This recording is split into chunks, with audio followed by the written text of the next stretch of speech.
बहुत बहुत स्वागत है प्यारे बच्चों आप सभी का आज की इस वीडियो में। और आज की इस वीडियो में हम डिस्कस करेंगे क्लास 10th का आपका साइंस यानी कि विज्ञान का जो सब्जेक्ट है बच्चों, इसी के मिड टर्म एग्जाम के सिलेबस के बारे में।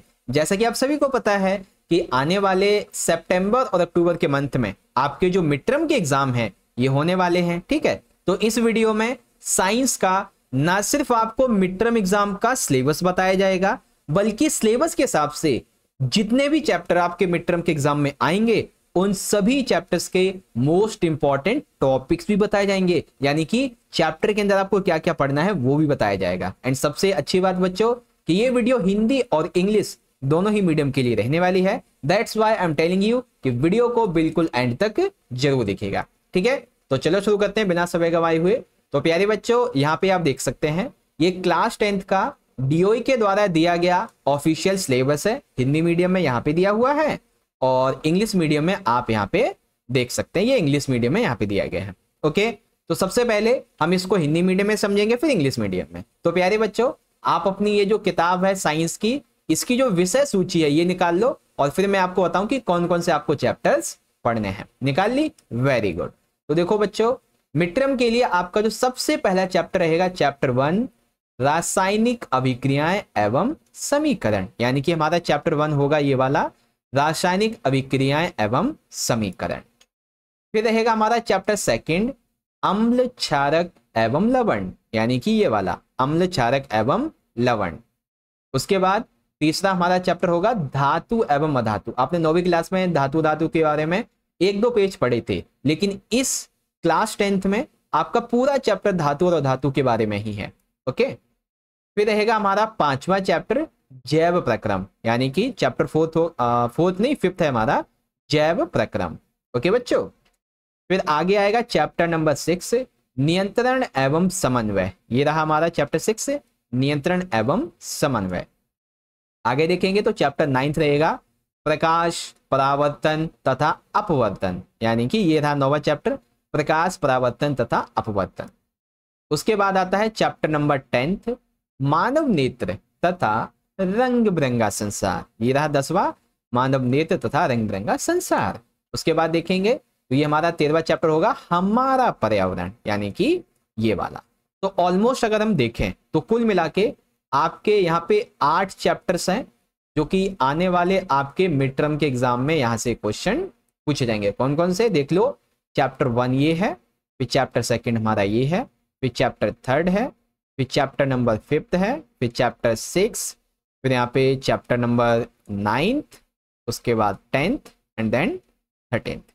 अब सुनो बच्चों, आपने देखा कि इतने सारे चैप्टर हैं और टाइम कम है 2 महीने का, तो आप अपनी तैयारी कैसे करोगे? इसीलिए बच्चों आपको मैं इन सभी चैप्टर्स के सबसे पहले तो मोस्ट इंपॉर्टेंट क्वेश्चंस आपको करवा दूंगा।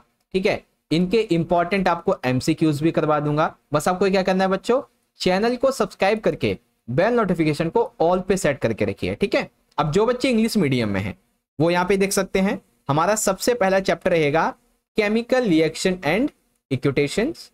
सेकंड चैप्टर होगा acids bases and salts. Chapter 3 होगा मेटल्स एंड नॉन मेटल्स। फिर चैप्टर 5 होगा लाइफ प्रोसेस। फिर चैप्टर नंबर 6 होगा कंट्रोल एंड कोऑर्डिनेशन। ठीक है, ये वाला। फिर होगा chapter number 9 light reflection and refraction. Chapter number 10 the human eye and the colourful world. And chapter 13 our environment. ठीक है भाई, तो ये हो गया आपका चैप्टर 1 2 3 5 6 9 10 13। अब देखो यहां तक तो आपका सिलेबस हो गया। अब आपको इससे पहले कि यहाँ पे मैं आपको इंपॉर्टेंट टॉपिक्स के बारे में बताऊं, आप सभी से रिक्वेस्ट है कि अगर आप हमारे चैनल की 1.5 लाख फैमिली का अभी तक नहीं बने हो तो चैनल को सब्सक्राइब कर लो और बेल नोटिफिकेशन को ऑल पे सेट करके जल्दी से बन जाओ।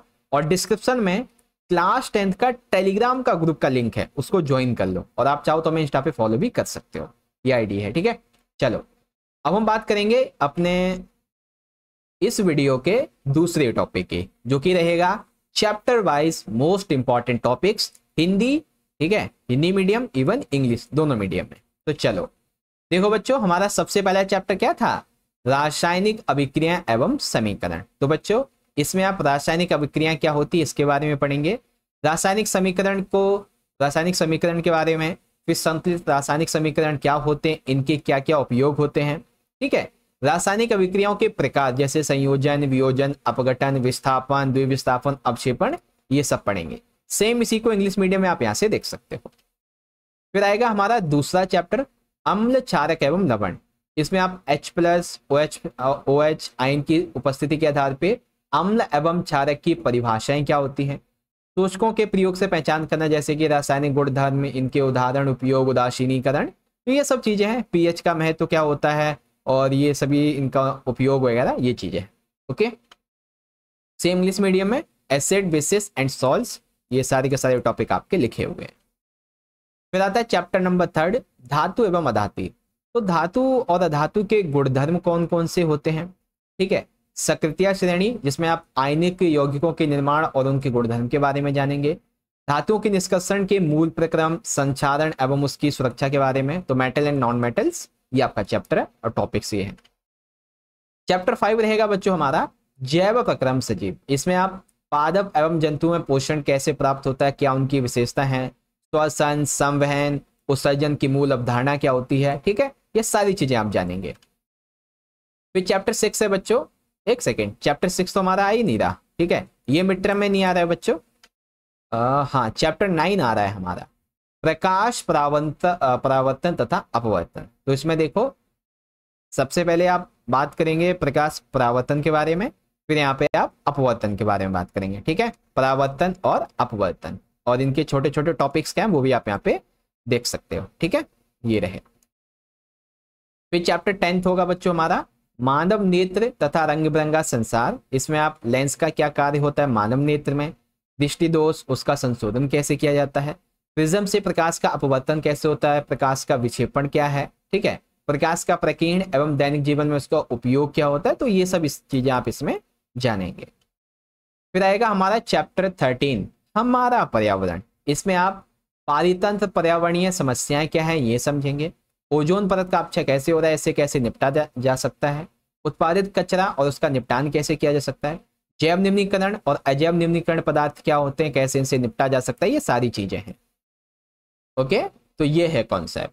तो बच्चों आपको इंपॉर्टेंट टॉपिक्स भी मैंने बता दिए हर चैप्टर के, और जो भी आपका सिलेबस है चाहे हिंदी मीडियम में हो चाहे इंग्लिश मीडियम में, सब आपको बता दिया है, ठीक है। अब एक चीज को सुनो ध्यान से, यहाँ पर वेट अ मिनट, देखो यहाँ पर ना आई बटन में एक प्लेलिस्ट है जिसमें 10th क्लास के ऑल सब्जेक्ट का आपका जो मिड टर्म का सिलेबस है वो लिखा गया है, दिया गया है, वीडियो ऐड कर दी गई है। तो आप वहां से जाके हर एक को जरूर से देख लीजिएगा। अब आपको ये वीडियो अच्छी लगी है तो जल्दी से इस वीडियो को एक प्यारा सा लाइक करो, अपने सभी दोस्तों में शेयर करो, और साथ ही साथ आप डिस्क्रिप्शन में टेलीग्राम ग्रुप का लिंक है 10th क्लास का, उसको जरूर से ज्वाइन कर लो, और आप चाहो तो इंस्टा पे में फॉलो भी कर सकते हो। बाकी मिलते हैं बच्चों आपसे अगले सब्जेक्ट के सिलेबस की वीडियो के साथ। तब तक के लिए आप पढ़ते रहो और अपना ख्याल रखो। बहुत बहुत धन्यवाद। जय हिंद, जय भारत, वंदे मातरम।